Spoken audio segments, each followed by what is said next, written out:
लक्ष द्या. हा, हेडिंग दिलं तुम्ही atoms. We all think like this. Each and everything, any matter that we observe should be made up of something. प्रत्येक गोष्ट कशाची तरी बनलेली असली पाहिजे असं तुम्हालाही वाटतंय, असं मलाही वाटतंय. For example, let's say human body is made up of cells. Cells in the biology. मग सेलच्या आत काय असते? न्यूक्लियस असते. आणि काय असते? मायटोकॉन्ड्रिया असतोय. बर, आणि काय असते? बर, सायटोप्लाझम असते. म्हणजे बऱ्याच गोष्टी असतात. Everything is made up of something. But all of these things are made up of at least one thing for sure, which is called as atom. कुठली गोष्ट की कशाची तरी बनलेली आहे, त्यातली एक गोष्ट फॉर शुअर आहे की everything is made up of any matter that we say. We are not talking about waves, we are not talking about radiation, we are talking about matter. So matter is made up of atoms. Initially आम्हाला काय वाटायचं? Everything is made up of atoms. मग लोकांना असं परत वाटायला चालू झालं, नाही, atom should be made up of something. बरोबर. Now they again started to think like atom should be made up of something. बरोबर. Then came Thomson. कोण आला मग? थॉमसन जन्माला आला. Then he did some experiment. He found that there is something which is negatively charge coming out of a substance. एका substance मधून काहीतरी negatively charge बाहेर यायला लागलंय. That he named as cathode rays. त्याला त्यानं नाव काय दिलं? Cathode rays. And then came the discovery of electron. Thomson discovered electron. There is something which is negatively charged inside the atom. Atom च्या काहीतरी निगेटिव्हली असल्याशिवाय बाहेर आलं का? From one substance he observed that some rays are coming out which are negatively charged. He named those rays as cathode rays. काय नाव दिलं त्यानं? Cathode rays. Okay. Then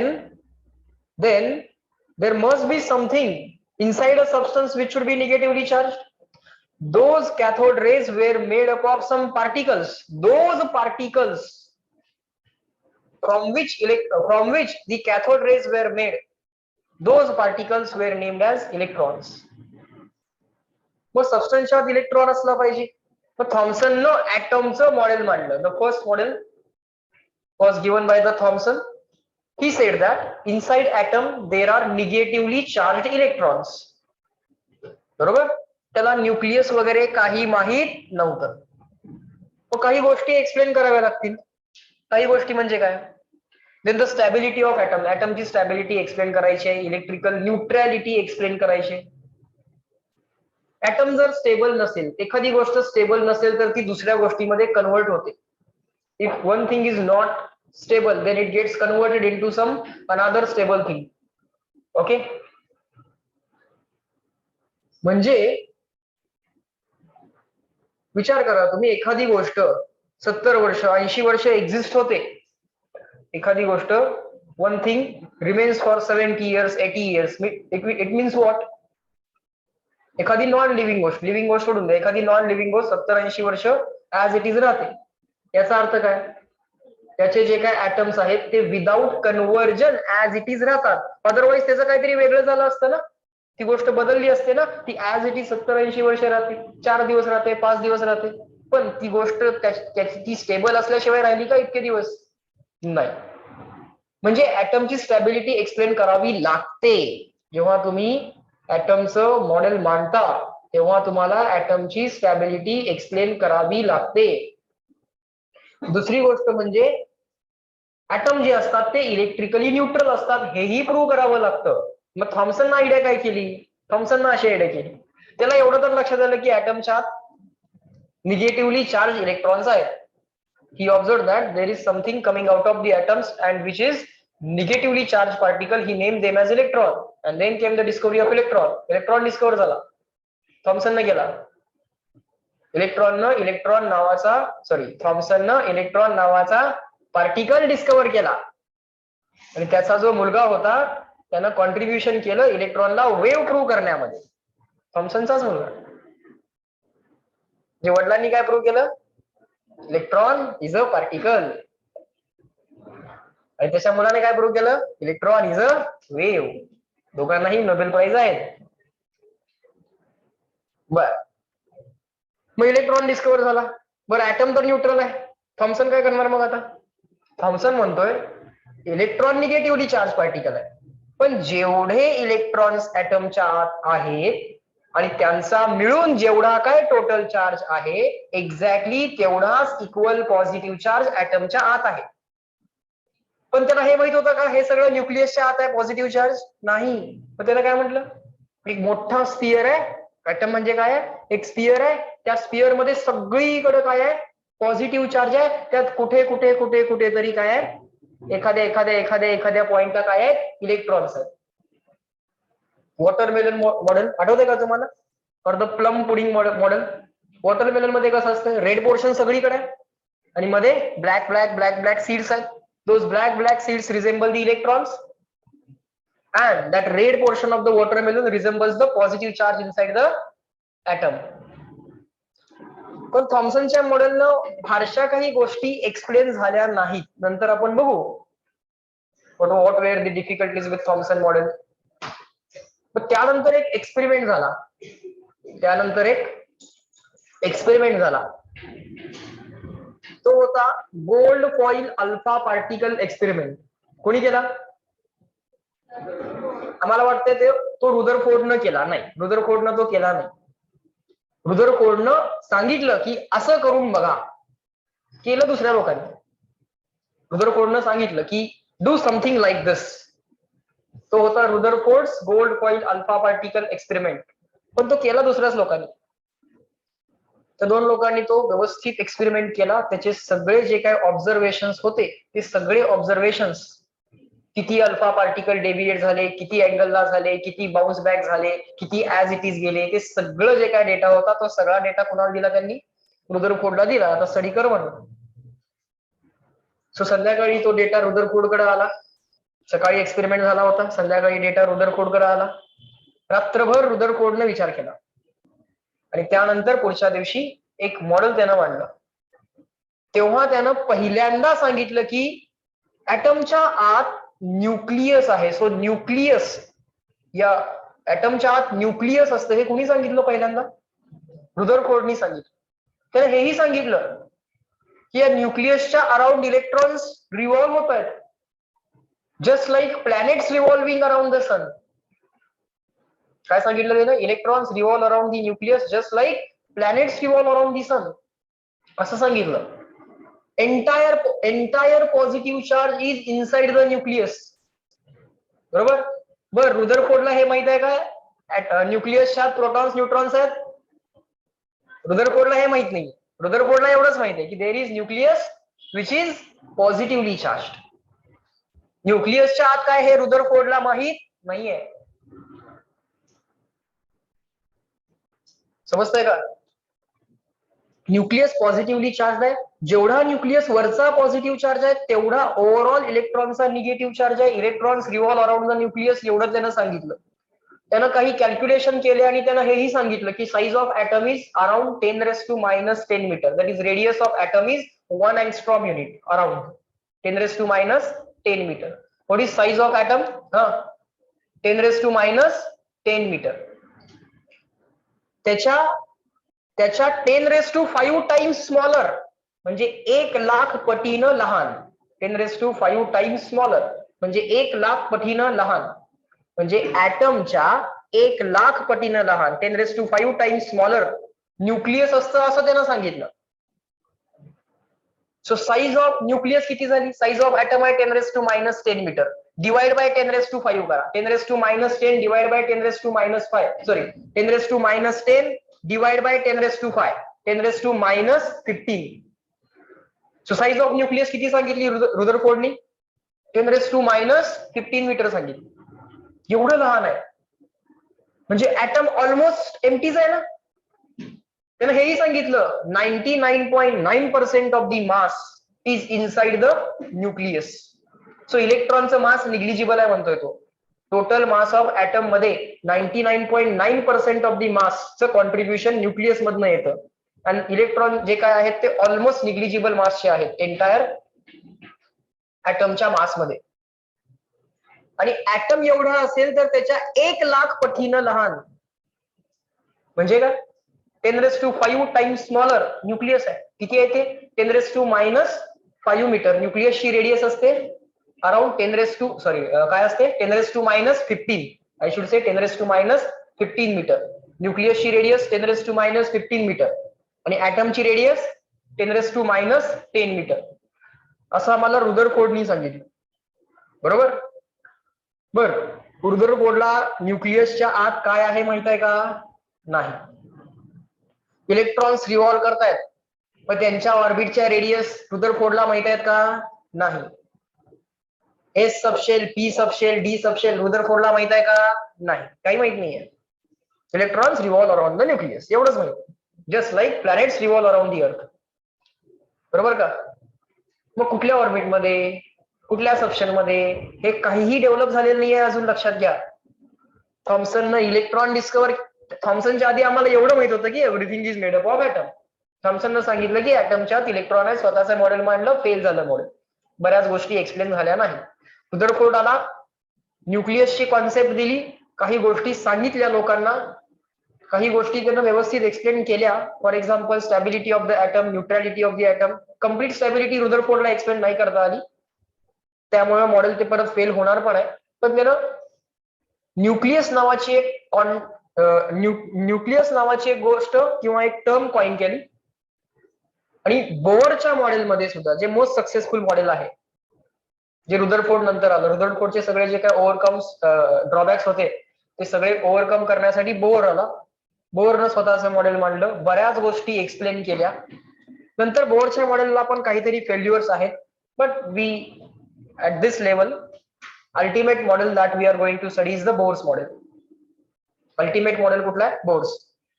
so या चॅप्टर मध्ये आपण थॉम्सन्स मॉडेल, त्याचे ड्रॉबॅक्स, मग Rutherford, त्याचे drawbacks, आणि ह्या सगळ्याला ओव्हरकम करणारा कोण?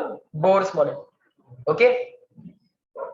गंमत अशी आहे की बोरनं पॉस्ट्युलेट्स मांडले होते की हे असं असलं पाहिजे, हे असं असलं पाहिजे, हे असं असलं पाहिजे, एक्सप्लेन करण्यासाठी. त्यानं गोष्टी सगळ्या एक्सप्लेन केल्या, पण त्यानं जे काही अज्युम केलं होतं ना, ते त्यालाही माहित नव्हतं की हे असं का मी अज्युम करतो. 3 पॉस्ट्युलेट्स येणार आहेत बोर्डचे. त्यातलं सेकंड पॉस्ट्युलेट जे आहे ते फार इंटरेस्टिंग पॉस्ट्युलेट आहे. 3 पॉस्ट्युलेट बोर मांडणार आहे गोष्टी एक्सप्लेन करायला, ऍटम एक्सप्लेन करायला. त्यातलं सेकंड पॉस्ट्युलेट जे आहे ते फार इंटरेस्टिंग पॉस्ट्युलेट आहे, जे स्वतः बोरलाच माहित नाहीये की असं का. त्यानं फक्त ऍटमची स्टॅबिलिटी एक्सप्लेन करण्यासाठी ते मांडलेलं आहे. असं होतंय, मी ऑब्झर्व केलंय, असं होतंय, लोकांनी चेक केलं, हो यस असं होतंय. अरे पण असं का? हे जे एक्सप्लेन केलं गेलं, हे नंतर एक्सप्लेन केलं गेलं. बोरचं सगळं मॉडेल वगैरे मांडल्यानंतर, आणि नंतर असं कळालं की बोरनं जे सांगितलंय ते खरं आहे, जे काय पॉस्ट्युलेट आहे ते खरं सांगितलेलं आहे. सो अशी एक इंटरेस्टिंग स्टोरी आता आपण बघणार आहोत. ओके.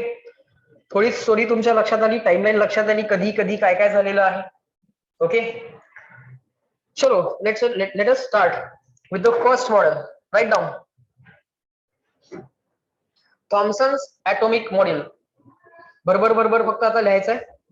बऱ्याच थेरॉटिकल गोष्टी आहेत, डेफिनेशन्स आहेत, काही डेरिव्हेशन्स आहेत, पण कंपॅरेटिव्हली थेरी जास्त आहे. बरोबर फक्त लिहून घ्यायचंय. चला, थॉम्सन्स ऍटॉमिक मॉडेल त्याच्यामध्ये लिहा, शॉर्ट मध्ये लिहिलं तरी चालेल तुम्ही. According to this model,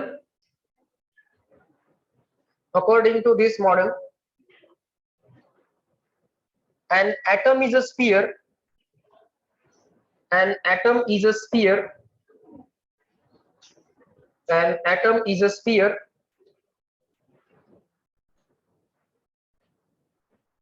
having a uniform positive charge. सगळीकडे त्यात युनिफॉर्म पॉझिटिव्ह चार्ज आहे. an atom is a sphere having a uniform positive charge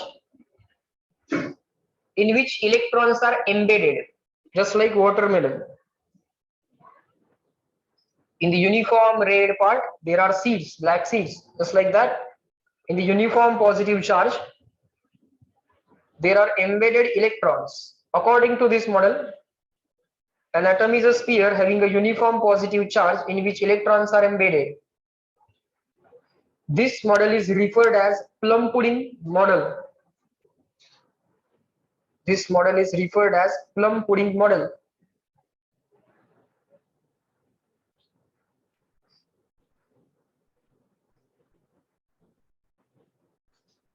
The total positive charge is equal to total negative charge of electrons in the atom. The total positive charge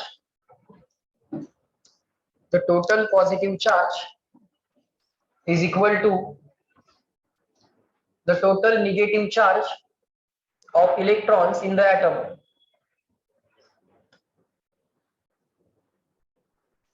Total positive charge is equal to total negative charge of electrons in the atom. The positive charge cannot come out. Positive charge atom मधनं बाहेर येऊ शकत नाही. And only the negatively charged electrons, which are small, can be emitted. Positive charge ला बाहेर काढता येत नाही. And only the negatively charged electrons, which are small, can be emitted. म्हणजे ionisation of atoms, formation of ions explain केलं त्यानं.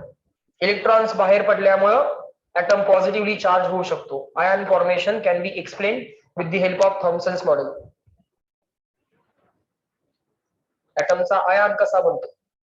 काय नाही, इलेक्ट्रॉन्स बाहेर पडतात, ॲटमचा आयन बनतो असं सांगितलं. पॉझिटिव्ह चार्ज बाहेर पडत नाही. ठीक आहे. The positive charge cannot come out and only the negatively charged electrons, which are small, can be emitted.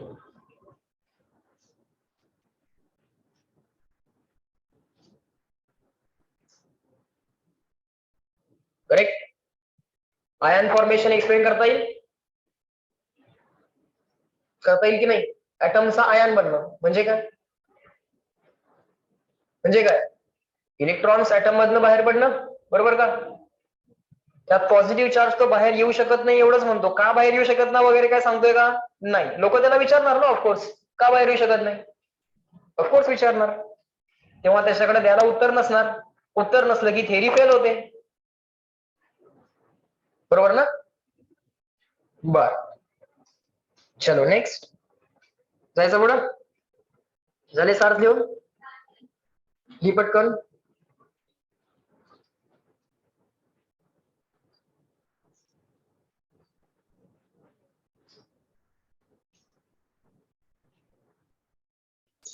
Me dictate करत असताना लिहा.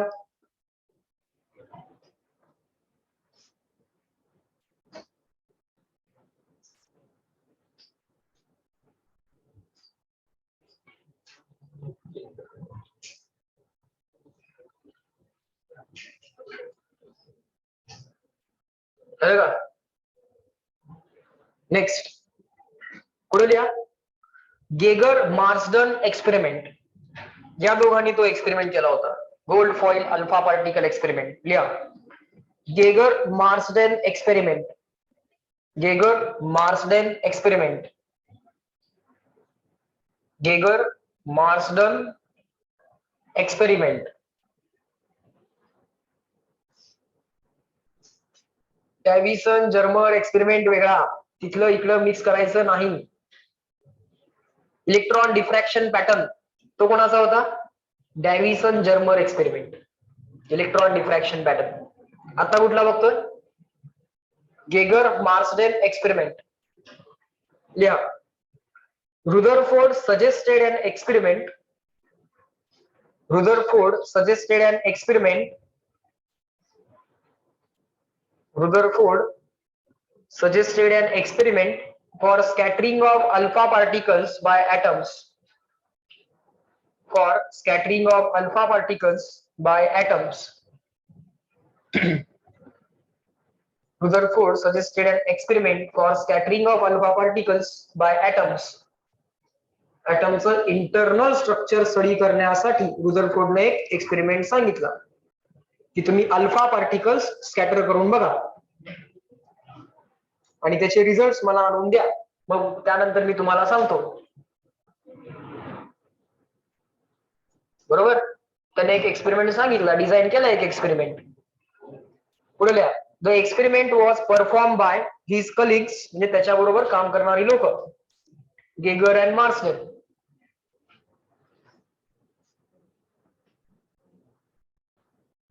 The experiment was performed by his colleagues Geiger and Marsden.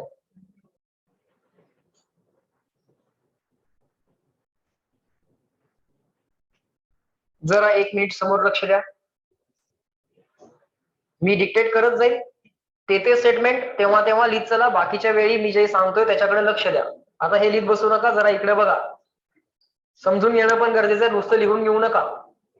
आता इथे एक सोर्स ऑफ अल्फा पार्टिकल्स आहे. यातनं alpha particles random directions मध्ये बाहेर पडतायत. त्याची बीम अजून तयार झालेली नाहीये.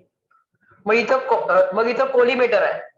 जसं कोलिमेटिंग एनोड होता, आठवतंय का? मध्ये एक फाईन ट्यूब असते, एक छोटीशी सिलेंड्रिकल पाईप असते.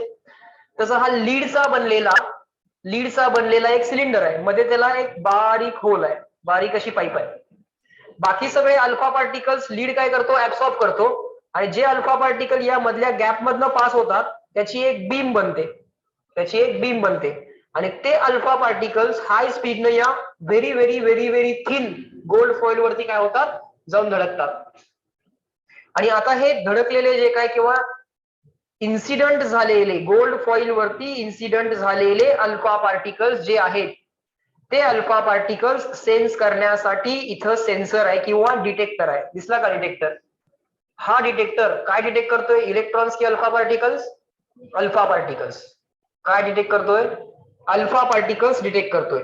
सो कुठल्या अँगलला किती अल्फा पार्टिकल्स डिटेक्ट झाले हे सगळं डिटेक्ट करायसाठी आमच्याकडे हा एक डिटेक्टर आहे. ऑल पॉसिबल डायरेक्शन्सला 360 ला पण बघता येतं. ऑल पॉसिबल डायरेक्शन्सला तुम्हाला हा डिटेक्टर फिरवता येतो. प्रत्येक अँगलला बघा, जे अल्फा पार्टिकल स्ट्रेट गेले त्यांच्यासाठी थिटा इक्वल टू 0. जे alpha particle exactly bounce back झाले त्यांच्यासाठी scattering angle theta is equal to 180. जे अल्फा पार्टिकल परपेंडिक्युलर गेले त्यांच्यासाठी थिटा इज इक्वल टू 90 किंवा 270. बरोबर? आता काय काय ऑब्झर्वेशन्स मिळाले? लिहा ऑब्झर्वेशन्स. या डिटेक्टरनं अल्फा पार्टिकल्स डिटेक्ट केले गोल्ड फॉइल वरती.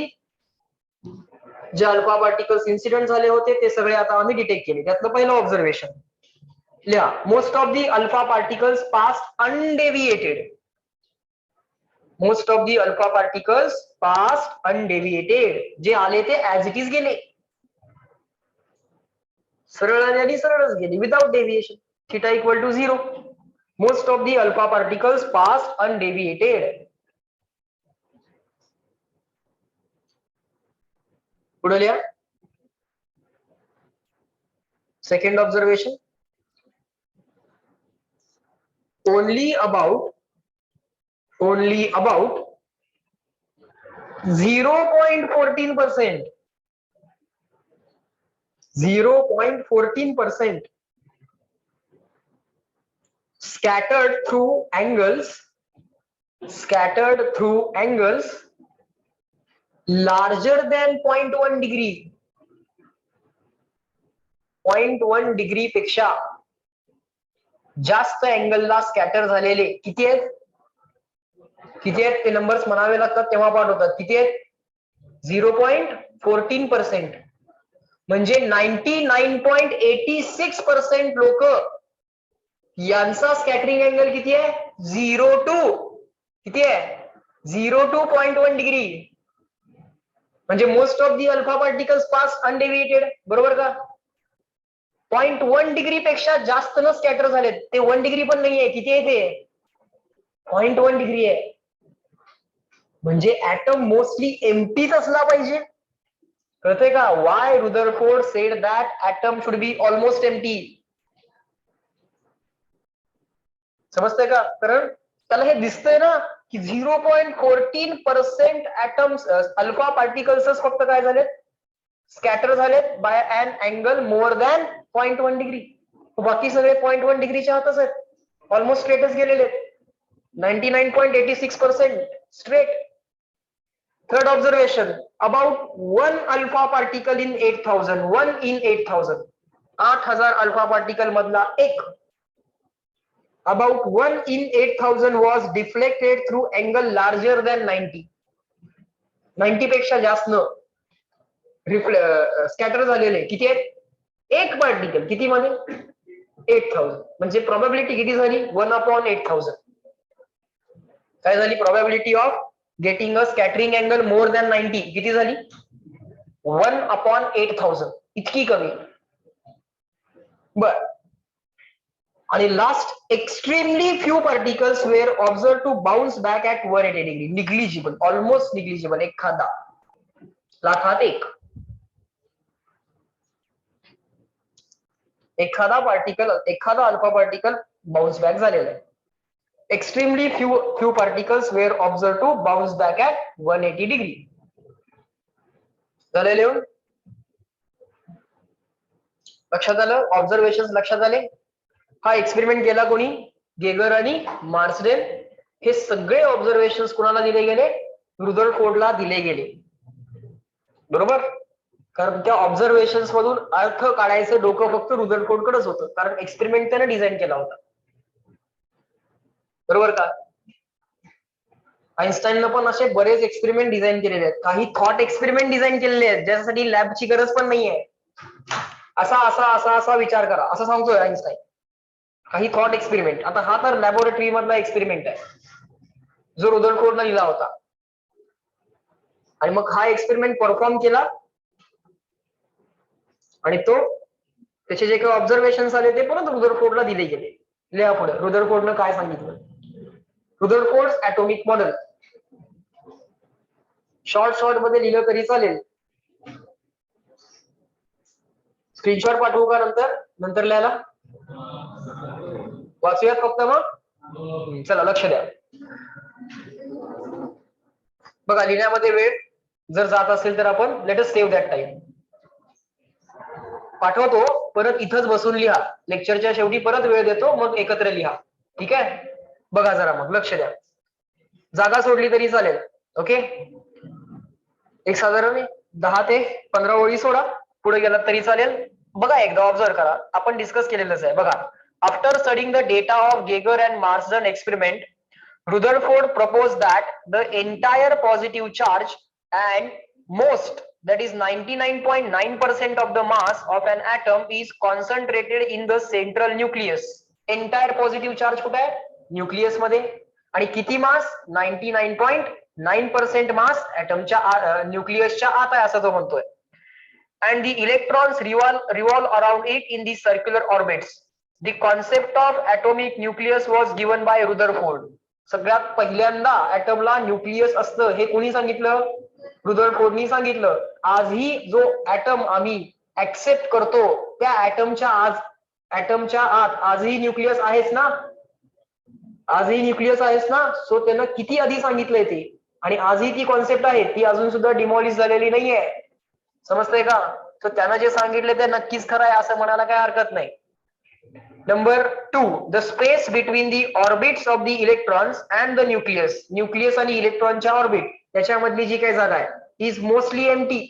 There is a space, absolute space. बाकी काही नाहीये तिथं. Thus, most alpha particles pass through this empty space undeflected. So most of the alpha particles या empty space मधनं पास होतात आणि डायरेक्टली स्ट्रेट लाईन मध्ये जातात विदाउट स्कॅटरिंग. अनडिफ्लेक्टेड म्हटलेलं आहे. And a very few which are in direct line with the tiny nucleus or which are असं पाहिजे ते, or which are extremely close to it get repelled by and get deflected through large angles. Most of the alpha particles nucleus आणि इलेक्ट्रॉनच्या orbit याच्यामधली जी काही space आहे त्यातनं pass होतात. पण जे अल्फा पार्टिकल्स डायरेक्टली न्यूक्लियसच्याच लाईन मध्ये आहेत, ज्या अल्फा पार्टिकल्सची लाईन ऑफ मोशन डायरेक्टली न्यूक्लियसच्याच अलॉंग आहे, त्याच्या समोर त्याच्या वाटेतच न्यूक्लियस आहे, असे अल्फा पार्टिकल्स मात्र काय होतात? बाउन्स बॅक होतात किंवा लार्जर अँगलनं डिफ्लेक्ट होतात. बाकी सगळे कसे जातात? अनडेव्हिएटेड जातात through the space between the nucleus and the orbits of electrons.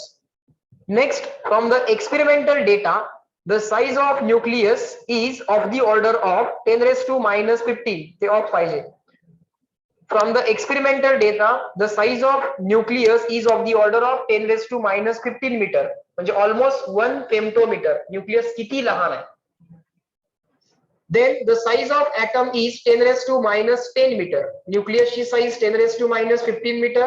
Atom ची size 10 raised to minus 10 meter, which is 10 raised to 5 times larger than the size of nucleus. Atom ची size nucleus पेक्षा किती मोठी आहे? 10 raised to 5 times मोठी आहे. जर imagine करायचं असेल, अर्थ इमॅजिन करा, केली इमॅजिन, आणि या कॉलेजची बिल्डिंग इमॅजिन करा. केलं? या कॉलेजची बिल्डिंग हे आपलं न्यूक्लियस आहे and the earth is the entire atom. मी तुम्हाला कॅल्क्युलेशन करून प्रूव्ह करून दाखवू शकतो. Shall I do that? बघा, what is the radius of अर्थ?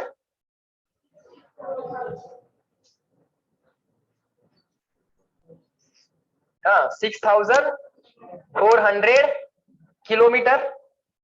Late us write that in metre. 1 2 3, correct. याला कितीने डिवाइड करायचं? कितीने डिवाइड करायचं? 10 raised to 5. मग याला जर ऍटम म्हटलं, याला 10 raised to 5 ने डिवाइड केलं, 1 2 3 4 5, 64 मीटर. ग्राउंडच असेल आपलं 64 मीटर्स. ग्राउंड आणि बिल्डिंग आहे का नाही? आहे का नाही? किती लहान आहे न्यूक्लियस, लक्षात आलं का तुमच्या? How small the nucleus is. 1,00,000 पटीनं लहान आहे. म्हणजे नक्की किती? It is of the order of 64 metre. This building, किंवा ही शाळा म्हणा, चला कम्प्लीट शाळा आहे, की आपल्या बिल्डिंग 2-3 मजले जे काय आहेत ते, आणि पुढे जे काय ग्राउंड आहे ते. That is just the nucleus. That is the size of nucleus. That's it. बाकी सगळं काय? Empty space. पण एवढ्या बिल्डिंग मध्ये अर्थचं सगळं मास, बरोबर ना? अर्थ म्हणजे ऍटम आहे ना. आता अर्थचं सगळं मास एवढ्या बिल्डिंग मध्ये, बाकीची अर्थ रिकामीच. मग अल्फा पार्टिकल अनडेव्हिएटेडच जाणार ना. समजतंय का? 99.86% of the alpha particles pass undeviated, almost undeviated, कारण त्यांचा angle of scattering less than 0.1 degree होता. बर, लॉजिक लक्षात आलं? ही स्लाइड नंतर पाठवतो लिहायला, तिथं जागा एक साधारण 10-15 ओळी सोडा. Okay, next. बघा, हे सुद्धा लिहून घेऊ नका, पाठवतो तुम्हाला ही स्लाइड. पहिल्यांदा आता लक्ष द्या. Difficulties with the Rutherford's atomic model. रुदरफोर्डचं मॉडेल फेल झालं. मग एवढं कष्टानं त्यानं एक्सपेरिमेंट सांगितला, लोकांनी तो एक्सपेरिमेंट केला, ॲटम न्यूक्लियस नावाची कॉन्सेप्ट दिली. Okay, that is a Nobel contribution. पण तरी सुद्धा रुदरफोर्ड याच्यामध्ये फेल झाला. का फेल झाला? बघा गंमत. About the stability of atom. Stability of atom त्याला एक्सप्लेन नाही करता आली. का बरं? मी वाचतो, लक्ष द्या. An electron in the Rutherford's model moves uniformly along the circular orbit around the nucleus. न्यूक्लियसच्या अराउंड इलेक्ट्रॉन कसा फिरतोय? रुदरफोर्डनं सांगितलेला इलेक्ट्रॉन न्यूक्लियसच्या अराउंड कसा फिरतोय? सर्क्युलर ऑर्बिट मध्ये फिरतोय. अरे सर्क्युलर ऑर्बिट जरी युसीएम कन्सिडर केली, युसीएम कन्सिडर करा, चला नॉन युसीएम तर बाजूलाच ठेवा, युसीएम कन्सिडर करा, युनिफॉर्म सर्क्युलर मोशन. वेलॉसिटीचा मॅग्निट्यूड कॉन्स्टंट राहील, डायरेक्शन तर बदलेल का नाही? मग वेलॉसिटी वेक्टर आहे ना. वेलॉसिटी जर वेक्टर असेल तर वेलॉसिटीची डायरेक्शन बदलली म्हणजे वेलॉसिटी बदलली की नाही बदलली? वेलॉसिटी बदलली. आणि वेलॉसिटी बदलली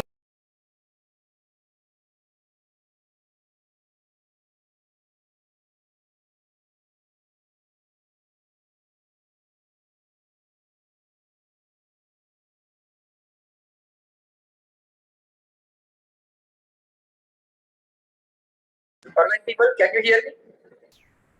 Is the screen clear now? I think there was net issue for a second. Please tell me. Can you hear me? Yes? Okay. But so आपण डिस्कस करत होतो की electron revolve around the nucleus in the circular orbit, आणि circular orbit मध्ये वेलॉसिटीची direction तरी at least बदलायला लागली. So that motion is an accelerated motion. बर, ठीक आहे, ऍक्सेलरेटेड मोशन. काय अडचण काय याच्यामध्ये? अडचण काय नाही. रुदरफोर्ड हे पण म्हणेल की इलेक्ट्रॉन रिव्हॉल्व होण्यासाठी जो काय नेसेसरी सेंट्रिपेटल फोर्स आहे तो इलेक्ट्रॉन आणि न्यूक्लियस यांच्यामध्ये जे काय अट्रॅक्शन जे असेल त्याच्याने तो सेंट्रीपेटल फोर्स प्रोव्हाइड केला जाईल. कुठलीही सर्क्युलर मोशन होण्यासाठी सेंट्रीपेटल फोर्स पाहिजे. सो इलेक्ट्रॉन निगेटिव्हली चार्ज आहेत, प्रोटॉन पॉझिटिव्हली चार्ज आहेत, दोघांमध्ये अट्रॅक्शन आहे. काय अडचण आहे? सेंट्रीपेटल फोर्स प्रोव्हाइड होईल की जसं प्लॅनेट आणि सन यांच्यामध्ये ग्रॅव्हिटेशनल फोर्स आहे, ते जसे रिव्हॉल्व होत आहेत तसा इलेक्ट्रॉन रिव्हॉल्व होतोय. मग अडचण काय आहे लोकांना? लोकांना अडचण याची आहे की इलेक्ट्रॉन हा चार्ज पार्टिकल आहे आणि रिव्हॉल्व व्हायला लागलाय. प्लॅनेट चार्ज पार्टिकल्स आहेत का?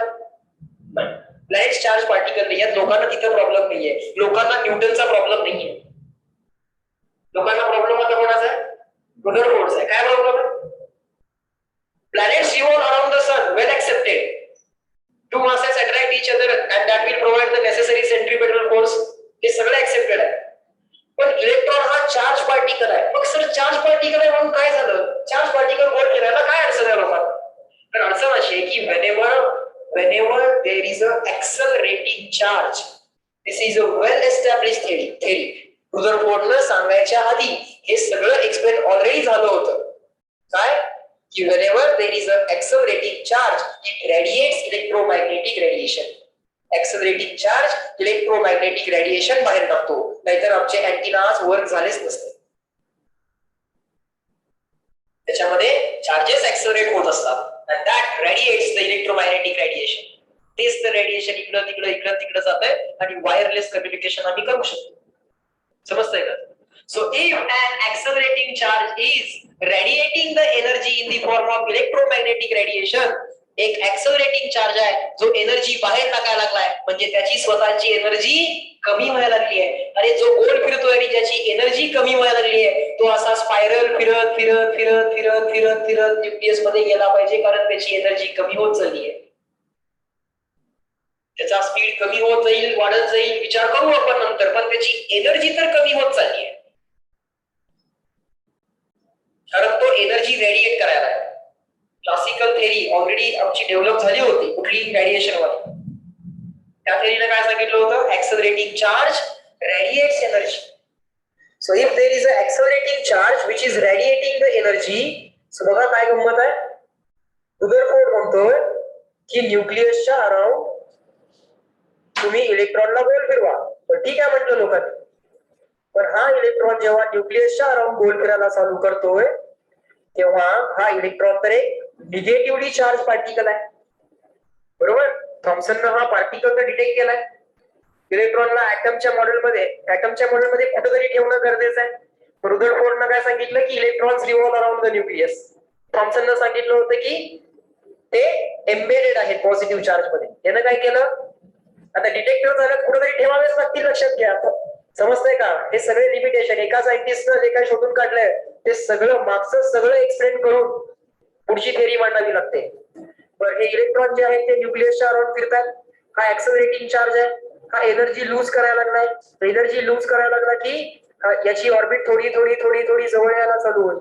ऑर्बिट थोडी जवळ यायला चालू झाली की हा अल्टिमेटली न्यूक्लियस मध्ये येऊन कोलॅप्स व्हायला पाहिजे. म्हणजे ऍटम स्टेबल नसला पाहिजे. म्हणजे रुदरफोर्डनं मांडलेल्या ऍटमला स्टॅबिलिटी नाही हे प्रूव्ह झालं. रुदरफोर्डनी मांडलेल्या ऍटमला स्टॅबिलिटी नाही. बरोबर? आता मला सांगा, जे प्लॅनेट्स लांब रिव्हॉल्व होतात ते स्लो होतात. What is the period of revolution of Neptune और प्लुटो? कुठला जवळ आहे तो बघा. Around the sun around 144 years. What is that? Around 144 Earth years. What is the period of rotation of Earth? 1 year about Sun. Neptune 144 years. काही गडबड नाही. 144 वर्षानंतर एक सर्कल कंप्लीट होतं. सो जर आम्ही लांब असू तर आमचं सर्कल फार उशिरा कंप्लीट होणार. आमचा स्पीड ऑफ रिव्होल्यूशन फार स्लो असणार. सो गंमत अशी झाली बघा, as the electron revolves around the nucleus. पण आता लोकांनी हे पण ऍक्सेप्ट करायला चालू केलं. काय? चला इलेक्ट्रॉन असा स्पायरल फिरत न्यूक्लियस मध्ये पडला पाहिजे. आता इलेक्ट्रॉन जर असा स्पायरल फिरत न्यूक्लियस मध्ये पडला पाहिजे तर रेडियस ऑफ ऑर्बिट कमी होत चालली की नाही? या स्पायरलची रेडियस कमी होत चालली ना. रेडियस कमी कमी होत चालली की स्पीड वाढत गेला पाहिजे, कारण जितक्या जवळ रिव्हॉल्व व्हायचं तितक्या जोरात पण रिव्हॉल्व व्हावं लागेल. आता जितक्या जोरात रिव्हॉल्व व्हाल तेवढी तुमची अँग्युलर व्हेलॉसिटी पण वाढेल, म्हणजे फ्रिक्वेन्सी ऑफ रिव्होल्यूशन पण वाढेल. फ्रिक्वेन्सी ऑफ रिव्होल्यूशन वाढली की frequency of emitted electromagnetic radiation सुद्धा वाढली पाहिजे.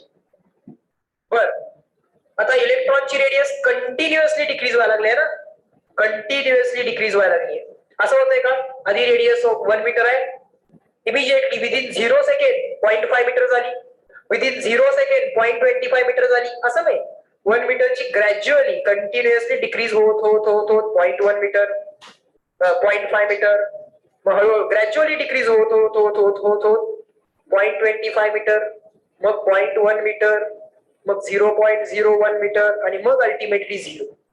सो रेडियसच्या व्हॅल्यूज ऑल पॉसिबल व्हॅल्यूज होत्या ना, का अशा डिस्क्रीट व्हॅल्यूज होत्या नाही. तो स्पायरल करत करत करत करत आत येणार, आणि तो स्पायरलचा स्पीड पण इन्क्रीज होत चाललाय.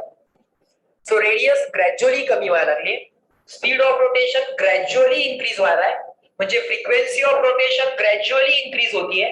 सो इमिटेड इलेक्ट्रोमॅग्नेटिक रेडिएशनची फ्रिक्वेन्सी सुद्धा ग्रॅज्युअली इन्क्रीज होत गेली पाहिजे, बरोबर. पण असं नाही ऑब्झर्व झालं, म्हणजे ऑल पॉसिबल फ्रिक्वेन्सीज इमिट व्हायला पाहिजे ग्रॅज्युअली. फ्रिक्वेन्सी ऑफ रिव्होल्यूशन काय होत चालली आहे, वाढत चालली आहे. असं झालंय का की आधी रेडियस एवढी अचानकपणे एवढी झाली नाही, ऑल पॉसिबल रेडियसच्या व्हॅल्यूज घेत इलेक्ट्रॉन रिव्हॉल्व व्हायला लागला, म्हणजे all possible frequencies of revolutions त्याने घेतल्या. All possible frequency of emitted radiations मिळायला पाहिजे होत्या, म्हणजे ऍटम मधून बाहेर पडणारं रेडिएशन हे कंटिन्युअस रेडिएशन असलं पाहिजे होतं, ऑल फ्रिक्वेन्सीज असल्या पाहिजे होत्या त्याच्यात. पण इन रियालिटी जेव्हा आम्ही ऍटमचं रेडिएशन बघतो किंवा हायड्रोजनचं रेडिएशन बघतो, हायड्रोजन ऍटम मधून बाहेर पडणाऱ्या इलेक्ट्रोमॅग्नेटिक वेव्हचा जेव्हा आम्ही स्टडी करतो, तेव्हा हायड्रोजन काय करतो बघा, किती इंटरेस्टिंग आहे. हायड्रोजन काय करतो, ही फ्रिक्वेन्सी इमिट करतो, ही फ्रिक्वेन्सी इमिट करतो, ही फ्रिक्वेन्सी इमिट करतो, आदलं मधलं काहीच करत नाही, काही सर्टन फ्रिक्वेन्सीजच तो इमिट करतो. हायड्रोजन काय करतो, ऑल पॉसिबल फ्रिक्वेन्सीज इमिट करत नाही. उदरकोडच्या मॉडेलवरून आम्ही एक्सपेक्ट केलं होतं की तो ऑल पॉसिबल फ्रिक्वेन्सीज इमिट करणारा ऍटम असला पाहिजे, नाही होत तसं. हायड्रोजनला जर आम्ही ऑब्झर्व केलं तर हायड्रोजन काही सर्टन फ्रिक्वेन्सीज इमिट करतो, सर्टन फ्रिक्वेन्सीचं रेडिएशन किंवा सर्टन फ्रिक्वेन्सीचेच फोटॉन तो इमिट करतो. त्याला म्हणतात लाईन स्पेक्ट्रा. काय म्हणतात त्याला, लाईन स्पेक्ट्रा. हे सगळं येणार आहे नंतर. आता जर असं वेगळं वाटेल, नवीन वाटेल, पण याला आपण नंतर फॅमिलियर होऊ.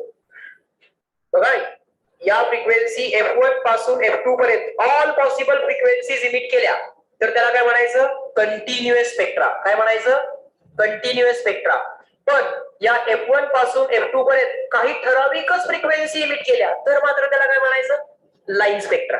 काय म्हणायचं त्याला, लाईन स्पेक्ट्रा. ओके. हायड्रोजननं कंटिन्युअस स्पेक्ट्रा दिलाय की लाईन स्पेक्ट्रा, लाईन स्पेक्ट्रा. काही ठराविक फ्रिक्वेन्सी तो इमिट करतो, म्हणजे ऍटमचा किंवा हायड्रोजनचा स्पेक्ट्रम त्यानं इमिट केलेल्या रेडिएशनच्या फ्रिक्वेन्सीज किंवा वेव्हलेंथ म्हणा, त्या एक्सप्लेन करायला जर रुदरफोर्डच्या मॉडेलला सांगितलं तर ते मॉडेल फेल होत. नंतर तुम्हाला ऍटॉमिक स्पेक्ट्रा पण शिकवणार आहे. ऍटॉमिक स्पेक्ट्रा म्हणजे काय वगैरे त्या सगळ्या गोष्टी तुम्हाला शिकवल्या जातात. बघा, जरा ऑब्झर्व करा पुढं, मी वाचतो जरा असं लक्ष द्या.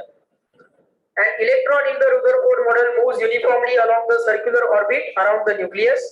Even though the magnitude of its velocity is constant, its direction changes continuously, and so the motion is accelerated motion. Discuss केलं आपण. Thus the electron should emit the electromagnetic radiation continuously. कारण त्याची मोशन कशी आहे, accelerated motion. आणि classical थेरीनं already सांगून ठेवलंय की accelerating charge must radiate electromagnetic waves. कुठलाही ऍक्सलरेटिंग चार्ज इलेक्ट्रोमॅग्नेटिक वेव्स बाहेर टाकणारच. आणि तसं नसेल तर आमचे अँटिना वर्क व्हायला नाही पाहिजे. वर्क होत आहेत ना, वर्क होत आहेत की होत नाही, होत आहेत. सो ती थेरी ऑलरेडी एक्सप्लेन्ड आहे, ते लॉजिक ते सायन्स ऑलरेडी एक्सप्लेन्ड आहे, त्याला का म्हणून विचारायचं नाहीये. पुढं, as it emits the radiation, its energy would continuously decrease. Electron जर एनर्जी इमिट करत असेल तर स्वतःची एनर्जी काय होत जाईल, डिक्रीज होत जाईल. and consequently the radius of its orbit would decrease continuously. आणि मग त्याच्या ऑर्बिटची रेडियस पण काय होत जाईल, कंटिन्युअसली डिक्रीज होत जाईल. and it should fall into the nucleus following the spiral path. त्याची रेडियस जर कंटिन्युअसली डिक्रीज होत असेल तर स्पायरल पाथ करत करत तो अल्टिमेटली न्यूक्लियस मध्ये पडला पाहिजे. So stability of atom explain नाही करता आली.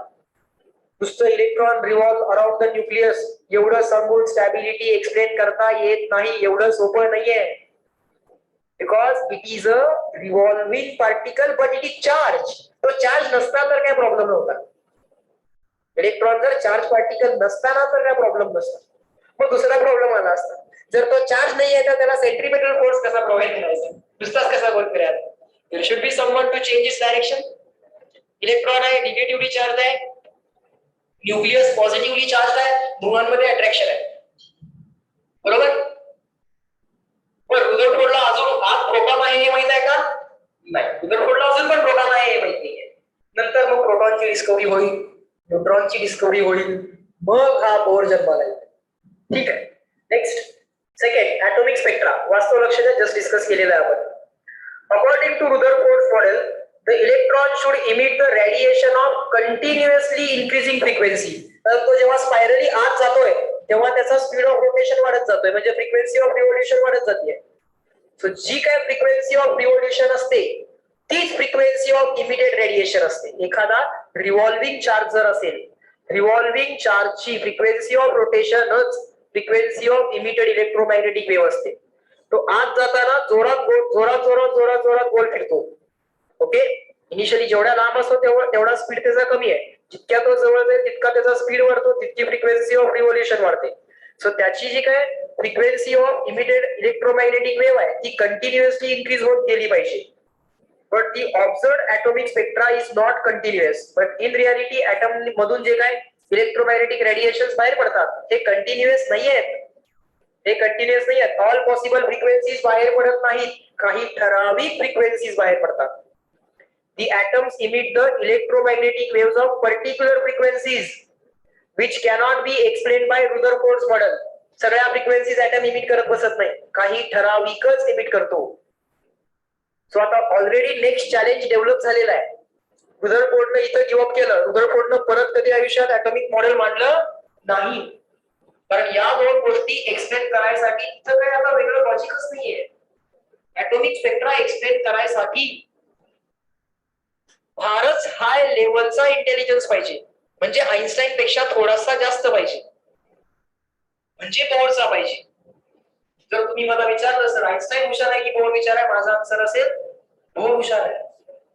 कारण त्यानं जे काय लॉजिक वापरले त्याच्याने बघा आता हे सगळे प्रॉब्लेम सॉल्व्ह होणार आहेत.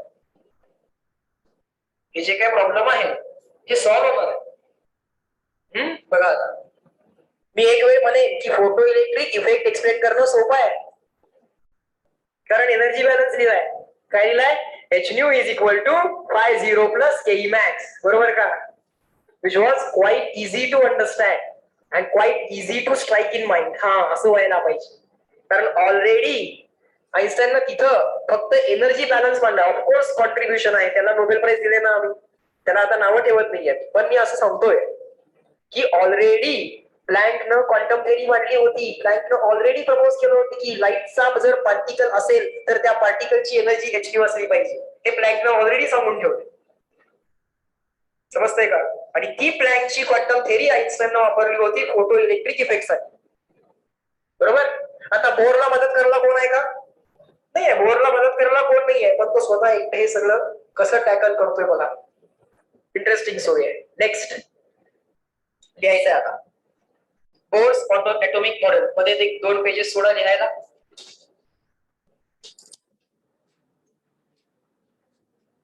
Bourse atomic model. Bohr's atomic model. There are difficulties of पहला heading द्या. Bohr's atomic model. Bohr's BOHR. Bohr's atomic model. Write down in that. Difficulties of Rutherford's model were removed by.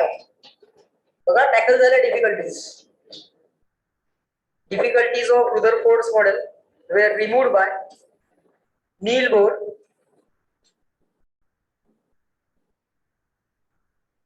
using the Planck's quantum theory. ही सगळी लोक काय करतायत? Planck's quantum theory वापरतायत. E is equal to H.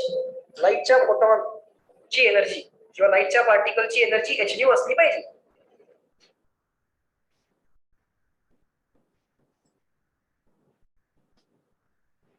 आइन्स्टाईननं पण प्लँकच्या थेरीचा use केला. E equal to H new.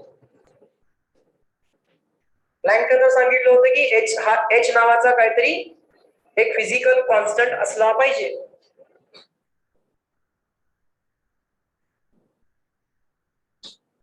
पुढे लिहा. बोर्स पॉस्ट्युलेट. त्यानं 3 पॉस्ट्युलेट केले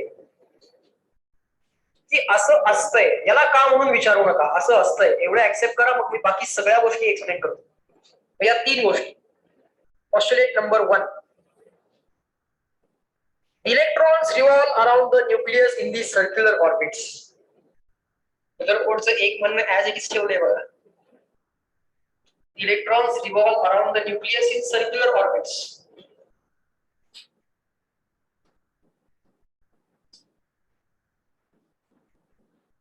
बरं, तर लोक याला लगेच विचारणार तर आहेतच. सर्क्युलर ऑर्बिट, मग ऍक्सेलरेटिंग चार्ज, मग एनर्जी रेडिएट व्हायला पाहिजे, मग इलेक्ट्रॉनची एनर्जी कमी व्हायला पाहिजे, मग इलेक्ट्रॉन परत स्पायरली आत पडला पाहिजे. हे सगळं, त्या सगळ्याचा विचार केलाय त्याने आणि विचार करून तो आता बोलतो. Electrons revolve around the nucleus in circular orbits. The centripetal force necessary for the circular motion. The centripetal force necessary for the circular motion. बरोबर.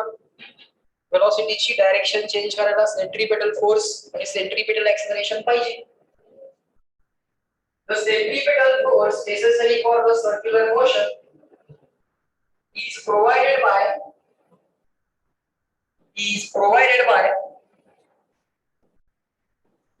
electrostatic force of attraction. Is provided by electrostatic force of attraction. Electrostatic force of attraction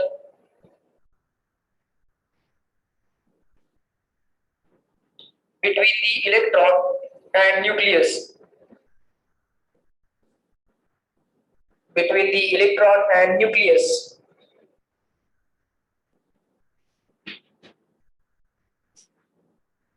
बर, आता आम्हाला ते atomic number, atomic mass number या सगळ्या गोष्टी already माहित आहेत. बोर्डच्या आधी हे सगळं लोकांना माहित आहे. न्यूक्लियसच्या आत प्रोटॉन्स असतात वगैरे, हे सगळं आम्हाला माहित आहे. ओके, ती मध्ये मध्ये बाकीच्या डिस्कवरीज होत गेल्या. एक एक डिस्कवरीसाठी एक एक नोबेल प्राइज ऑलरेडी दिलं गेलेलं आहे. प्रोटॉनच्या डिस्कवरीसाठी, न्यूट्रॉनसाठी एक एक गोष्ट डिस्कवर होत गेली. प्रत्येकाला नोबेल प्राइज दिले जातात. पुढे द्या. R is the radius of orbit. V is the velocity of electron in the given orbit. Z is atomic number. Atomic number कसा डिफाइन करतात? Number of protons in the nucleus is called as atomic number. Atomic number is a property of nucleus. Of course, for a neutral atom, you can say atomic number is equal to number of electrons. But what if it is a ion? Ion असेल तर ion ला atomic number नसतो का? असतो. Ion ला पण atomic number असतो. Atomic number is what?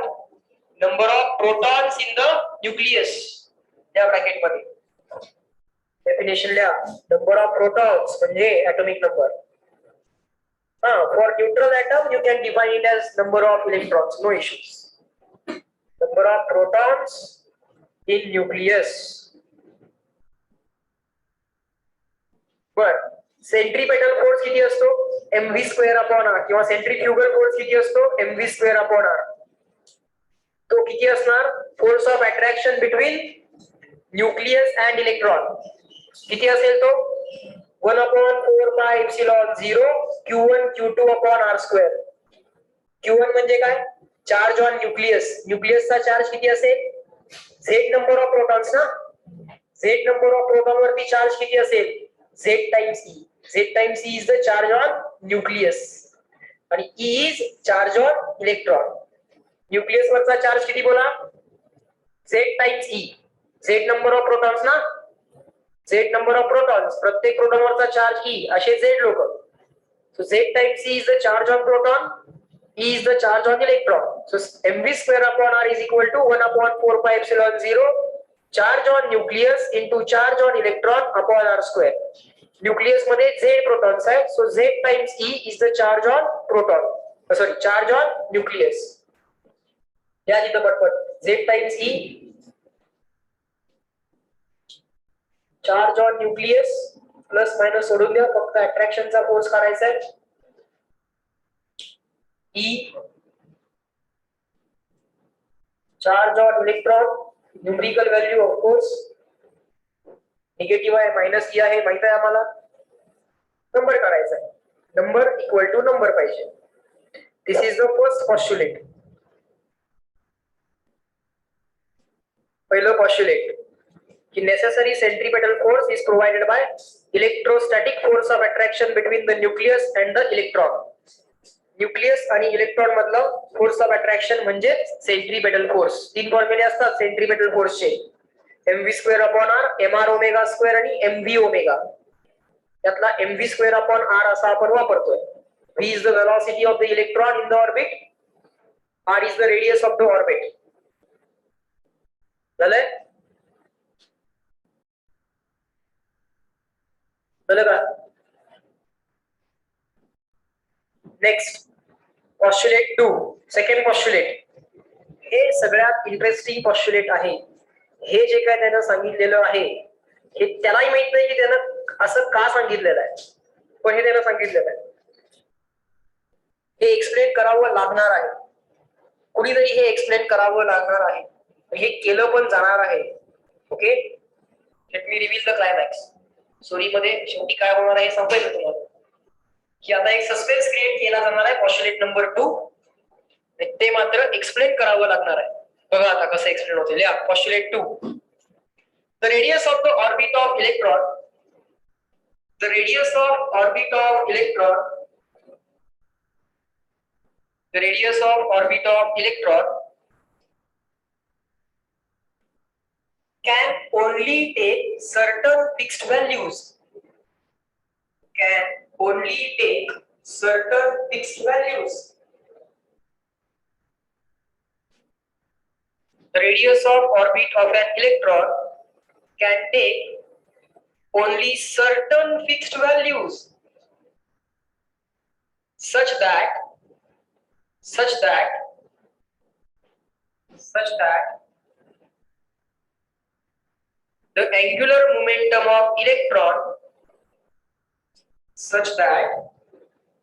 the angular momentum of electron in these orbits such that the angular momentum of electron in these orbits is an integral multiple of h upon 2 pi. पहिल्यांदा सगळं लिहून घ्या. h being the Planck's constant. h काय आहे Planck's constant. h being the Planck's constant.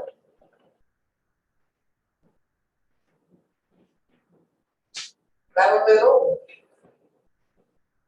Radius of orbit ची value अशाच पद्धतीची असली पाहिजे. The value of orbital radius should be such that the angular momentum of electron in that orbit. बघा मी जे dictate केलंय तेवढंच लिहा. बाकी सगळं एक्सप्लेन जे करतोय ते बघा. पुढचं जेव्हा डिक्टेट करेल तेव्हा लिहा. मधलं एक्सप्लेनेशन मिस करू नका. त्याचं म्हणणं काय की इलेक्ट्रॉन जेव्हा ऑर्बिट मध्ये रिव्हॉल्व्ह होतोय, तर रिव्हॉल्विंग पार्टिकल आहे, त्याला अँग्युलर मोमेंटम असेल, angular momentum of a point particle mvr sin theta, बरोबर का? पॉइंट पार्टिकलचा अँग्युलर मोमेंटम काय असतो? mvr sin theta. आणि रिजिड बॉडीचा अँग्युलर मोमेंटम असतो i ओमेगा. रिजिड बॉडी असेल तर i ओमेगा, पॉइंट पार्टिकल असेल तर mvr sin theta, where theta is the angle between velocity and radius. आता जर सर्कल असेल तर सर्कलची वेलॉसिटी आणि रेडियस यांच्यामधला अँगल 90 असतो. मग mvr sin 90, sin 90 तर 1 आहे. मग अँग्युलर मोमेंटम काय झाला? mvr झाला ना. अँग्युलर मोमेंटम काय झाला? mvr झाला. हा angular momentum of electron in the given orbit किती पाहिजे म्हणतोय तो? इंटिग्रल मल्टिपल ऑफ n काय आहे? इंटिग्रल मल्टिपल नंबर आहे 1 2 3 4 5 6 नंबर आहे, इंटिजर आहे. इंटिग्रल मल्टिपल ऑफ h/2 पाय. कुठनं आलं हे h/2 पाय? त्याला सांगता येत नाही. असं का? त्याला सांगता येत नाही. तो म्हणतोय मला माहित नाही असं होतंय. हे मी ऑब्झर्व केलेलं आहे, असंच खरं आहे. ओके, पुढे लिहा. Such orbits are called stable orbits or Bohr's orbit. अशा ऑर्बिट्स ना ज्या ऑर्बिट्स हे रिलेशन सॅटिस्फाय करतात, such orbits are called as stable orbits or Bohr's orbit. अशा ऑर्बिट्स ना आम्ही स्टेबल ऑर्बिट म्हणतो किंवा बोर ऑर्बिट म्हणतो, Bohr's orbit. Such orbits are called stable orbits or Bohr's orbit.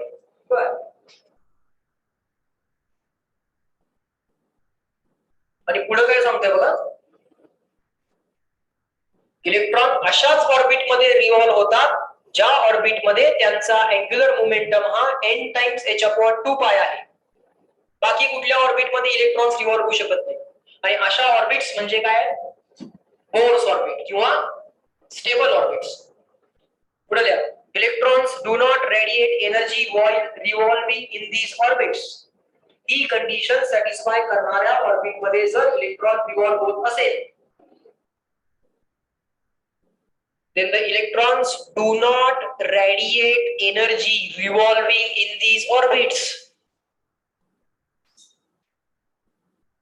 This explains the stability of atom.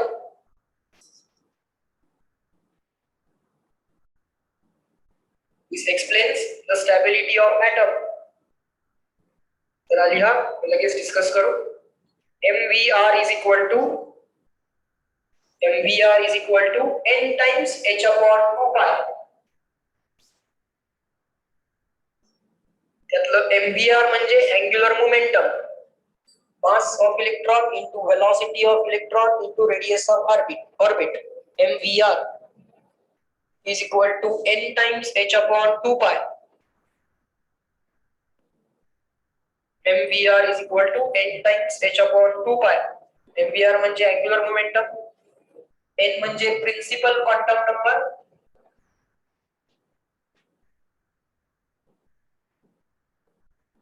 n म्हणजे principal quantum number, बरोबर का? Shell KLMN त्यांचे क्वांटम नंबर काय आहेत? 1 2 3 4 बरोबर ना. फर्स्ट शेल K, L काय KLMN आहेत ना. OP पुढे आहे. First shell 1, second shell 2, third shell 3. जे पहिल्या ऑर्बिट मधल्या इलेक्ट्रॉनचा अँग्युलर मोमेंटम किती असेल? 1 टाइम्स h/2 पाय. दुसऱ्या ऑर्बिट मधल्या इलेक्ट्रॉनचा अँग्युलर मोमेंटम किती असेल? 2 टाइम्स h/2 पाय. तिसऱ्या ऑर्बिट मधल्या इलेक्ट्रॉनचा अँग्युलर मोमेंटम 3 टाइम्स h/2 पाय. बर, असं काय अजूनही त्याला माहिती, पण असं आहे तो म्हणतोय ऑब्झर्व करा. लोक ऑब्झर्व करतात, बरोबर येते.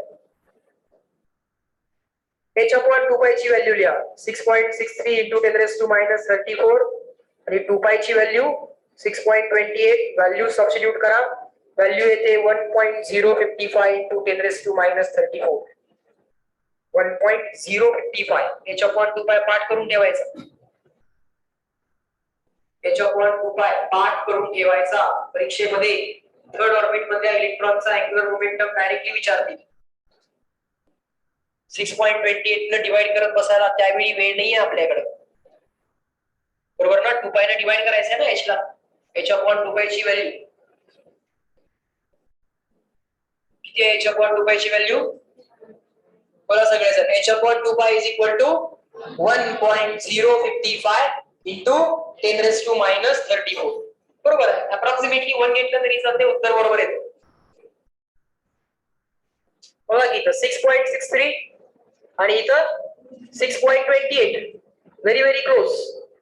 फक्त न्यूमरेटर थोडासा मोठा आहे डिनॉमिनेटर पेक्षा, 0.4 न मोठा आहे. 1.055 into 10 raised to minus 34. Okay. Calculation करण्यासाठी ही व्हॅल्यू तुम्हाला लक्षात ठेवावी लागेल. h/2π ची व्हॅल्यू 1.055. कधी कधी h/π ची व्हॅल्यू काढावी लागते.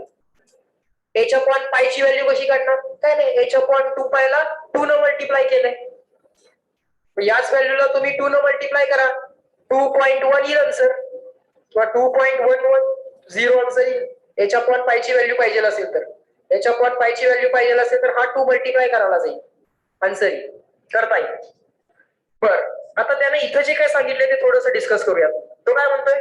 सच orbits are called as stable orbits or Bohr's orbit. Electrons do not radiate energy while revolving in these orbits. This explains the stability of atom. बघा आता रुदरफोर्डला विचारलेले प्रश्न जेव्हा आपण बोरला विचारतो, काय प्रश्न होता? सर्क्युलर ऑर्बिट आहे. Circular motion is an accelerating motion. Accelerating motion म्हणजे ऍक्सेलरेटिंग चार्ज आहे तुमच्याकडे, इलेक्ट्रॉन आहे ना, ऍक्सेलरेटिंग चार्ज आहे. Accelerating charge should radiate energy. Energy इलेक्ट्रॉनला रेडिएट केली की त्याची एनर्जी कमी व्हायला पाहिजे. एनर्जी कमी व्हायला चालू झाली की त्याची रेडियस डिक्रीज होत होत तो स्पायरली न्यूक्लियस मध्ये पडला पाहिजे. बोर काय म्हणतोय? हे सगळं करा.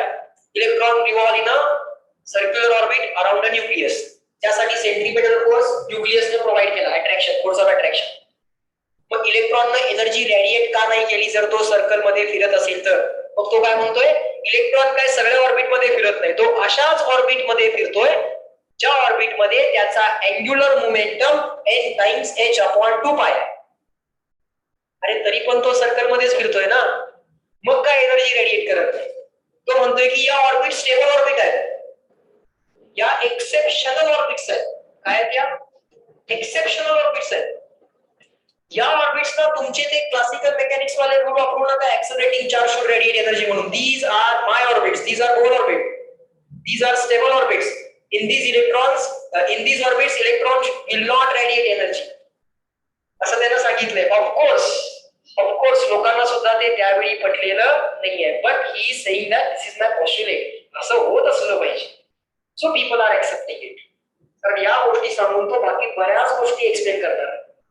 2 गोष्टी पहिल्यांदा ऐकून घ्या असं म्हणतोय तो. 3 गोष्टी सांगणार आहे तो, 3 पॉस्ट्युलेट सांगणार आहे आणि त्यानंतर बाकी सगळं एक्सप्लेन करणार आहे. मग तुमचा ॲटॉमिक स्पेक्ट्रा असेल, स्टॅबिलिटी असेल, सगळे एक्सप्लेन होतं. स्टॅबिलिटी तर एक्सप्लेन झाली, ते स्पायरली गोल फिरत आत तर नाही आला पाहिजे कारण तो स्टेबल ऑर्बिट मध्ये आहे. बरोबर. आता ते h/2π वगैरे कुठनं काढलंय ते कुणाला माहित आहे का? नाही, ते एक्सप्लेन होतंय, बघा तुम्ही. Next postulate number 3. हे सिंपल आहे, यात काय डाऊट वाटत नाही. When the electron jumps from postulate 3, तिसरा पॉस्ट्युलेट, थोडासा ब्लॅंक क्वांटम थिअरीचा यूज केला जातो.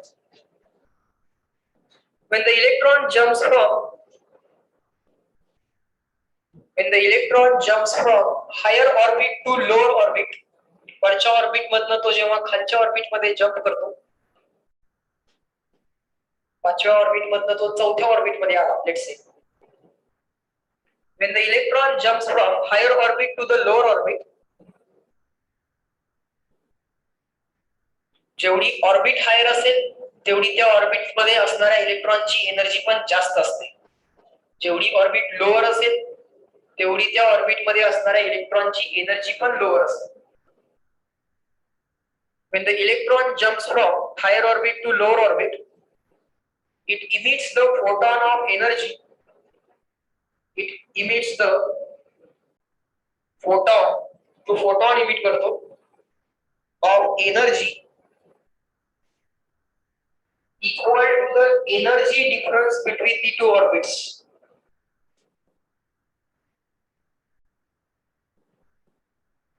When the electron jumps from higher orbit to lower orbit, it emits the photon of energy. It emits the photon of energy It emits the photon of energy equal to energy difference between the two orbits. This postulate can explain the atomic spectra. Atomic spectra म्हणजे ऍटमनं emit केलेलं जे radiation आहे त्याच्या frequencies त्याच्या wavelength explain करण्यासाठी हे आम्हाला वापरता येतं. When the electron jumps from higher orbit to lower orbit, तो काय करतो? फोटॉन इमिट करतो. त्याची एनर्जी असणार त्या फोटॉनची एच न्यू. हायर ऑर्बिटची energy En, nth higher orbit. Lower ऑर्बिटची energy Ep, pth lower orbit. पाचव्या ऑर्बिट मधनं तिसऱ्या ऑर्बिट मध्ये पडला. म्हणजे फिफ्थ ऑर्बिट म्हणजे हायर ऑर्बिट, थर्ड ऑर्बिट म्हणजे lower orbit. N letter always higher orbit साठी वापरा. पी लेटर ऑलवेज काय करा? लोअर ऑर्बिट साठी वापरा. हा जो काय फोटॉन आहे या फोटॉनची एनर्जी किती असते? Energy difference between the two orbits. Higher orbit मध्ये इलेक्ट्रॉनची एनर्जी जास्त असेल. तो हायर ऑर्बिट मधनं जेव्हा लोअर ऑर्बिट मध्ये जम्प करतोय तेव्हा हा इलेक्ट्रॉन काय करणार? आता लोअर ऑर्बिट मध्ये एनर्जी कमी आहे ना, ही एक्स्ट्रा एनर्जी काय करायची? ही एक्स्ट्रा एनर्जी इलेक्ट्रॉन फोटॉन म्हणून रिलीज करायची. सो आधी त्याच्याकडे एनर्जी आहे 500, या ऑर्बिट मध्ये आहे let's say total energy 100.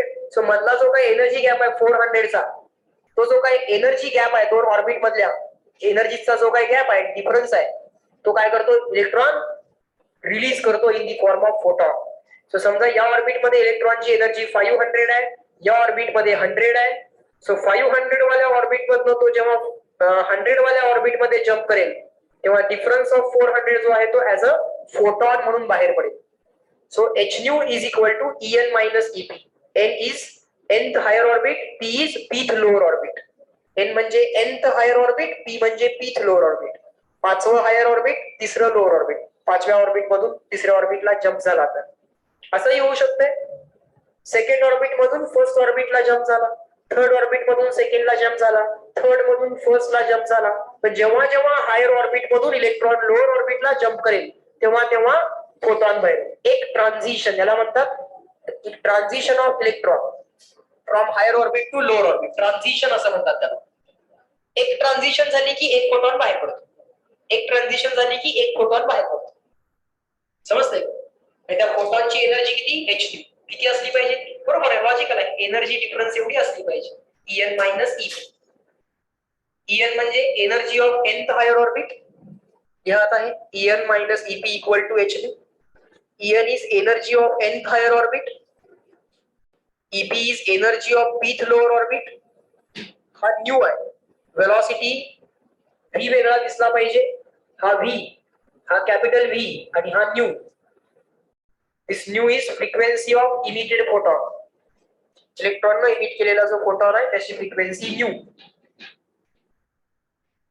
En, Ep आणि न्यू. म्हटलंय पॉस्ट्युलेट आम्हाला हे, बरोबर का? पण उलट पण पॉसिबल आहे. उलट पण पॉसिबल आहे.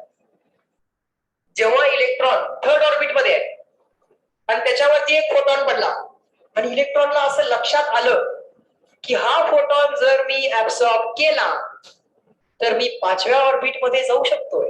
If I absorb this photon then I can go from third orbit to fifth orbit. तरी सुद्धा हा रूल ऍप्लिकेबल आहे. काय रूल असेल? Rule always h nu is equal to En minus Ep. उगाच Ep मायनस En करत बसायचं नाही. नंबर इक्वल टू नंबर ठेवायचा आहे ना. Number equal to number. En minus Ep. Higher ऑर्बिटची एनर्जी जास्त असते, लोअर ऑर्बिटची एनर्जी कमी असते. So always En minus Ep is equal to H new.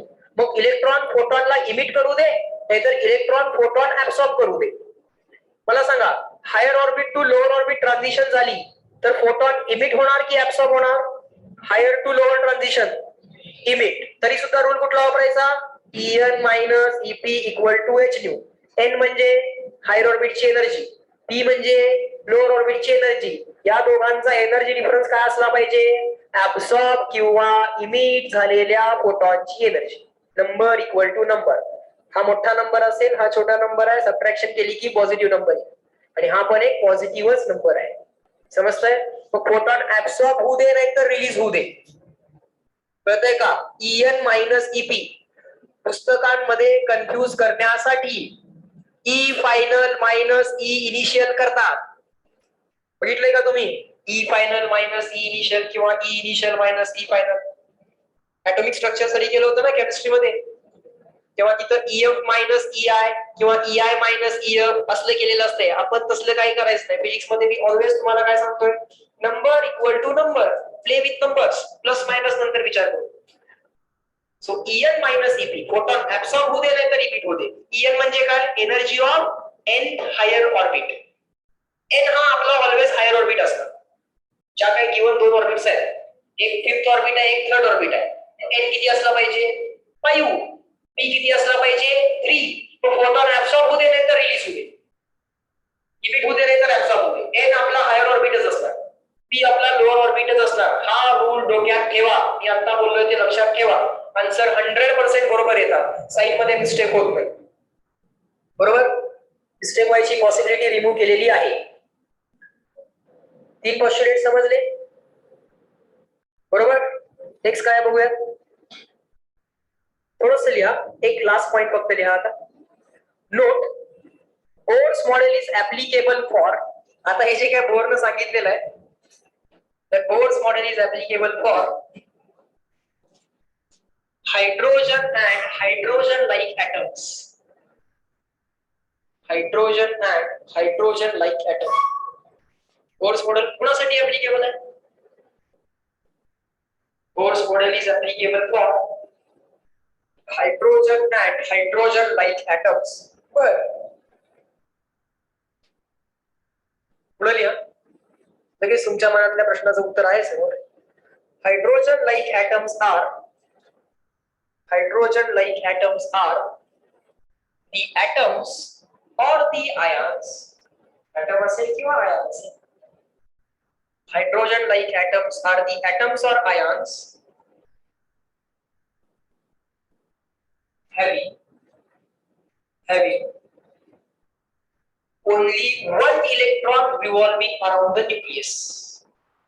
Having only one electron revolving around the nucleus. Chart करा. इथे ऍटम किंवा आयनचं नाव लिहा. त्याच्याकडे असणारे number of protons, number of neutrons, number of electrons. Hydrogen कडे number of protons, neutron 0, electron 1. He plus, helium He plus सोडा. हेलियम कडे सांगा, हेलियम कडे नंबर ऑफ प्रोटॉन्स किती? 2. नंबर ऑफ न्यूट्रॉन्स किती? 2. आणि हेलियम कडे नंबर ऑफ इलेक्ट्रॉन्स पण 2 असतात. पण He प्लस कडे किती असतील? 1 इलेक्ट्रॉन काढून घेणार ना तुम्ही त्याचा. 1 इलेक्ट्रॉन काढून घेतला, त्यामुळे He प्लस कडे एकच इलेक्ट्रॉन शिल्लक राहिला. Lithium plus plus, Li plus plus or Li2 plus, both conventions are valid. Li plus plus, लिथियमचे 2 इलेक्ट्रॉन काढून घ्या. लिथियम कडे 3 प्रोटॉन्स, 3 न्यूट्रॉन, 3 इलेक्ट्रॉन असतात, पण त्यातले 2 इलेक्ट्रॉन काढून घेतले, त्यामुळे त्याच्याकडे एकच इलेक्ट्रॉन राहिला. हे सगळ्या लोकांना काय म्हणायचं? Hydrogen like atoms. कारण या सगळ्यांकडे एकच इलेक्ट्रॉन आहे, न्यूक्लियसच्या बाहेर फिरणारा एकच इलेक्ट्रॉन आहे. So these people are called as hydrogen-like species. Hydrogen-like atoms or hydrogen-like species. Species म्हणजे atoms or ions. बरोबर? सो पहिलं लिमिटेशन तुमच्या लक्षात आलेलं आहे बोर्स, की हे कुणाला अप्लाय करता येते? हायड्रोजन आणि हायड्रोजन लाईक ऍटम्स ना हे अप्लाय करता येते. गोल्डला अप्लाय होणार नाही, एक्झॅक्टली होणार नाही, थोडे मॉडिफिकेशन गरजेचे आहे. बरोबर का? अजून ऍटम सगळ्यांना कळलेला नाहीये, बोरला पण अजून सगळा कळलेला नाहीये. हायड्रोजन एक्सप्लेन करता येतोय बोरला, हायड्रोजन लाईक ऍटम्स पण एक्सप्लेन करता येतील बोरला. जे अजून थोडासा स्टडी करायला स्कोप आहे. बरोबर? एक गंमत सांगतो. फिजिक्स मध्ये एका गोष्टीला कायम स्कोप असणार आहे. ती म्हणजे काय, ऍटम कशाचा बनलाय, प्रोटॉन कशाचा बनलाय, परत लोकांनी प्रोटॉन कशाचा बनलाय हे पण शोधून काढले माहितीये तुम्हाला. ऍटम कशाचा बनलाय सांगा. ठीक आहे, लेक्चर झाले, गप्पा मारूया. ऍटम कशाचा बनलाय सांगा. एवढी चालेल, वाईट एवढी चालेल. ऍटम कशाचा बनलाय सांगा. प्रोटॉन्स, न्यूट्रॉन्स, इलेक्ट्रॉन, म्हणजे बेसिकली न्यूक्लियस आणि इलेक्ट्रॉनचा बनला. न्यूक्लियस यात कोण कोण आहे, प्रोटॉन्स आणि न्यूट्रॉन्स आहे. प्रोटॉन्स आणि न्यूट्रॉन्स आहे. बरं, प्रोटॉन्स कशाचे बनले, कुणाला तरी माहित असेल प्रोटॉन्स कशाचे बनले.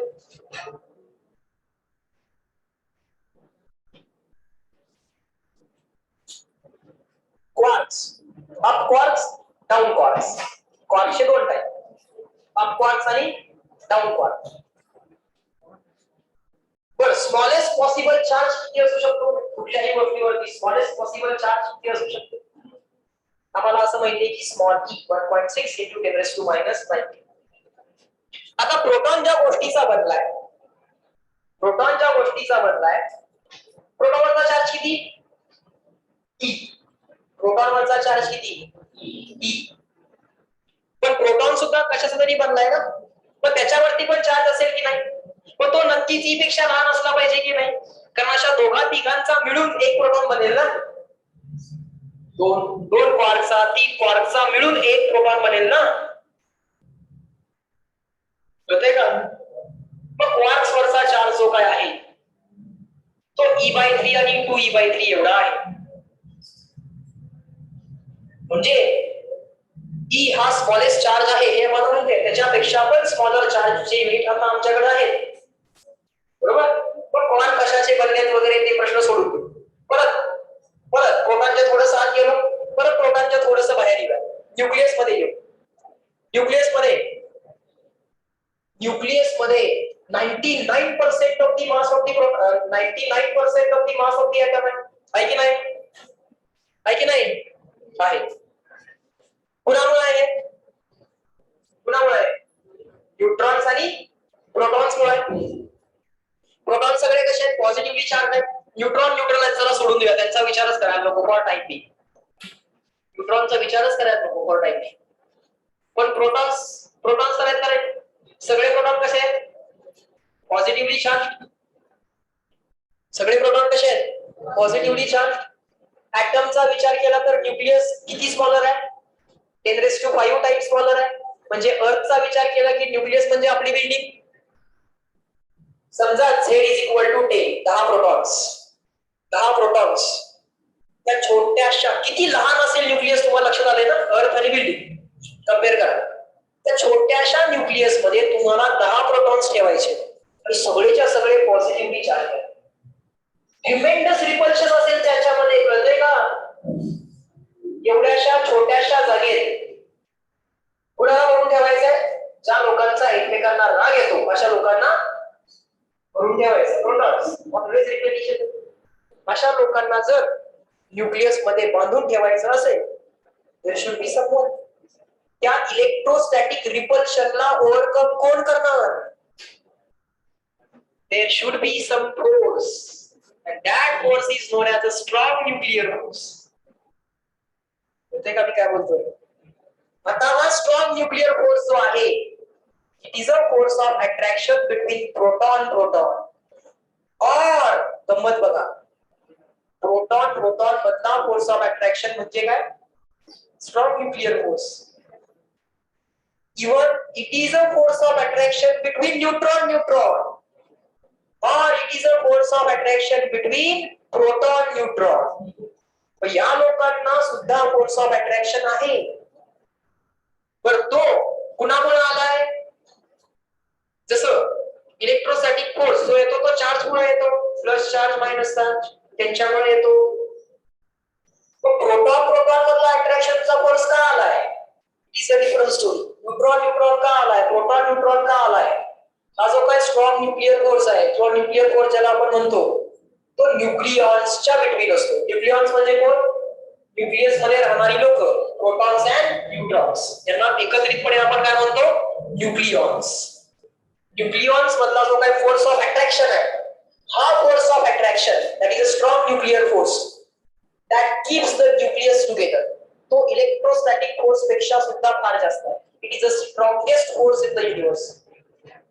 Gravity is the weakest force in the universe and strong nuclear force is the strongest force in the universe. तो कॅपेबल आहे. प्रोटॉनच्या रिपल्शनला ओव्हरकम करायला तो कॅपेबल आहे. काही अडचण नाही. बरोबर? ओके, स्टोरी समजली? बाकी पिक्चर करके lecture. Okay, in this lecture guys we will stop at this point. For my people, let me end the lecture at this point. Have a good day and complete the homeworks. Okay, and study for the test, upcoming test, next test and the upcoming part tests. Okay, fine, let me end the lecture.